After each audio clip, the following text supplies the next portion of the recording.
오늘 메인 게스트이신 나는 탁월함 미쳤다의 공병호 자님이십니다. 반갑습니다. 안녕하세요.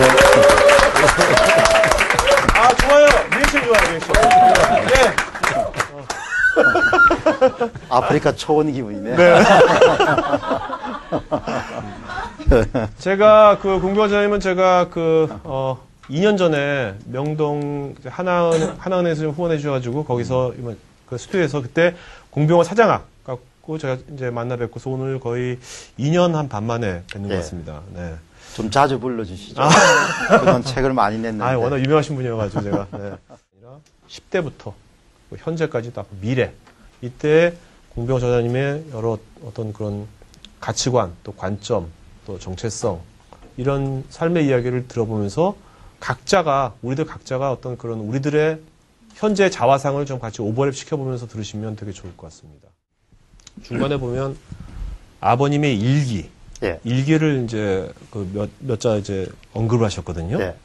그럼 아버님도 그 당시에 그런 일기를 평소에 예. 글을 그렇게 쓰시는 것을 하셨었나요, 그러면? 그렇죠. 그러니까 장부가 딱 있는데요. 네. 장부, 큰 장부 있지 않습니까? 네네. 그 장부 하단에 늘 몇 문장 정도의 오. 그날의 단상을 다 적어 놓으시더라고요. 네. 그러니까 뭐 예를 들면은 뭐 어떤 일이 있었다. 그러니까 예를 들면 어머니가 부산에 이렇게 뭐 병이 걸리셔가지고 갈 때는 처가 오늘 뭐 부산에 가서 뭐를 받는다. 네. 뭐 이런 식으로 정리해놨죠. 야, 그러니까 제가 그걸 보면서 아버님께서 현실에 태어나셨으면 진짜 파워블로가 되셨을 텐데.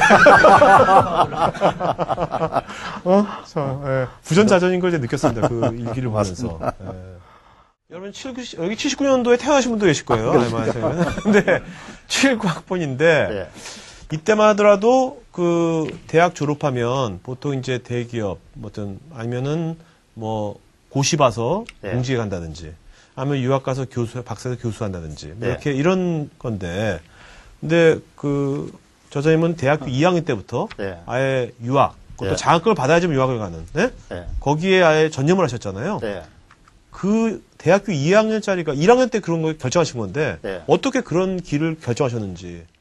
저는 79년도에 연말에 집이 이제 완전히 이제 부도가 난 상태였기 때문에 정말 절박한 상태였죠. 네. 절박한 상태였는데 그런 상태에서 이제 앞으로 뭘 하고 살아야 될지라는 부분에 고민이 될 거 아닙니까?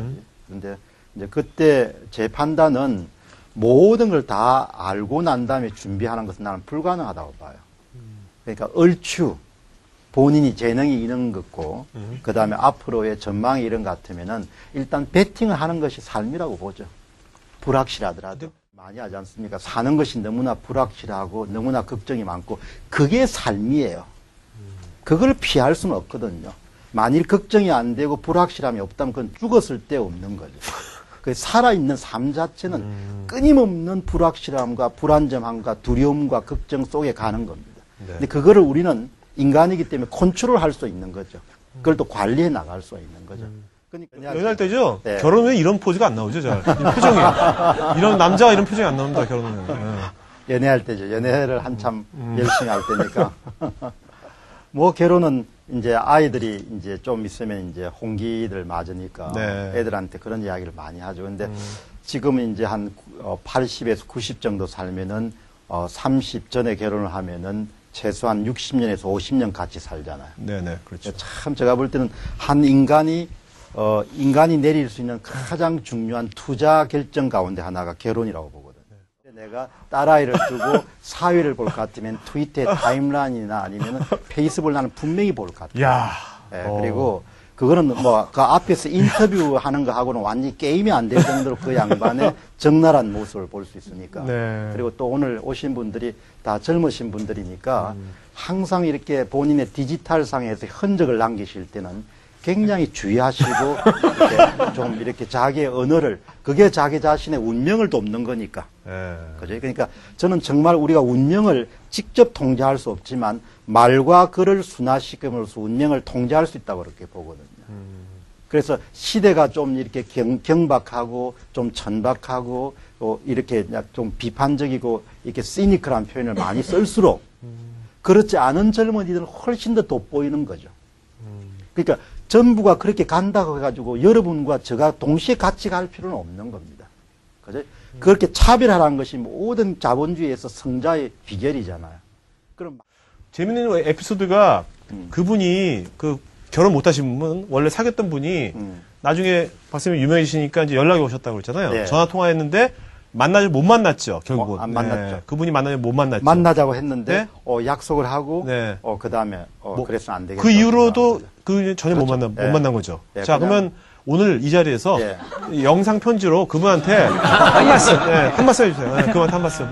이름은 안 밝히셔도 됩니다. 그때 한 말씀. 아마 교정에서 내가 이렇게 마지막에 만날 때 바람을 막 쳤던 것 같아요. 네. 그러니까 그 여자분을? 내가 새 여자를 만났는데 지금 집사람을 만났는데 도저히 그 양반을 만날 수 없는 거예요. 네. 그러니까 아마 지금도 내가 왜 그때 바람을 맞췄는가라는 부분이 약간 궁금해하는 것 같아요. 네. 자, 그러면 영상 편지 30초 동안. 네. 미안하게 생각하죠. 그게 답니까? 근데 알겠습니다. 어차피 뭐 삶이라는 것이 네, 네. 내가 나쁜 짓을 한 것도 아니니까. 근데요, 그분도 안 나오셨을 수도 있었어요. 그분도 모르는 겁니다. 그분도 안 나와요. 벤처도 오래 하지 않으시고, 한 1년 8개월? 네. 2년도 안 돼서. 망한 거죠 뭐. 네, 망하셨잖아요. 아주 완곡, 제가 좀 멋지게 말씀 좀 드리려고 했는데 그냥 바로 망했다고 그러셨나요? 표현을 하시나요? 너무나 외교적인 언어를 많이 썼습니다. 네. 그 소위 인간 본성에 대한 엄청난 이렇게 통찰력을 얻었던 것 같아요. 그거는 교과서에는 도저히 얻을 수 없는 지식이었던 것 같아요. 네. 그 소위 인간이 어떤 식으로 행동하는가 적나라하게 봤어요.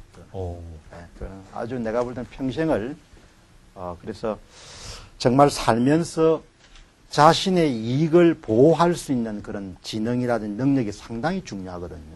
그 타인의 불순한 의도에 놀아나지 않고 그걸로부터 자기 자신을 보호할 수 있는 그런 부분들은 그 당시에 그런 경험을 통해서 아마 얻지 않았을까 생각이 들고 아마 제가 이제 앞으로 가면서 이게 큰 실수를 안 할 수 있는 그런 가능성이 있다면은 그 가능성이 상당한 부분들도 거기서 이미 비용을 이제 지불 분들한테 사업할 때 이런 거 여러 가지가 있겠지만 딱 한 가지만 좀 충고해 주시면. 우선 뭐 기본적으로 본인이 갖고 있는 사업의 비즈니스 모델 자체가 좀 탄탄해야 될 것 같아요.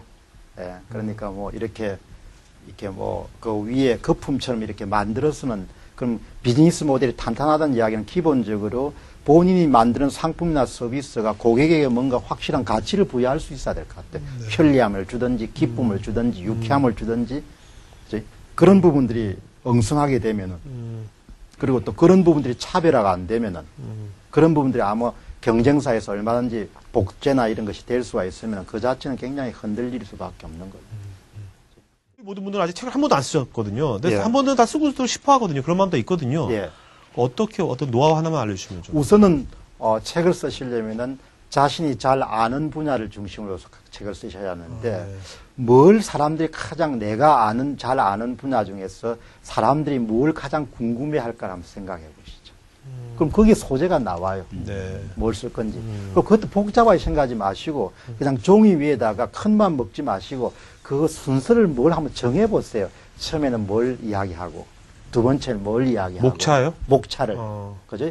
그래서 이게 A4 한 장 내지 두 장 정도의 자기가 말하고 싶은 것을 정리를 해 보시고 그걸 시간을 두고 잘 이렇게 조련을 하시면 그냥 틀이 만들게 되는 거예요. 네. 그리고 예를 들면 뭐 뭔가를 이렇게 일을 하시더라도 막연히 아는 것을 구체적으로 알게 만드는 가장 확실한 방법은 써보는 겁니다.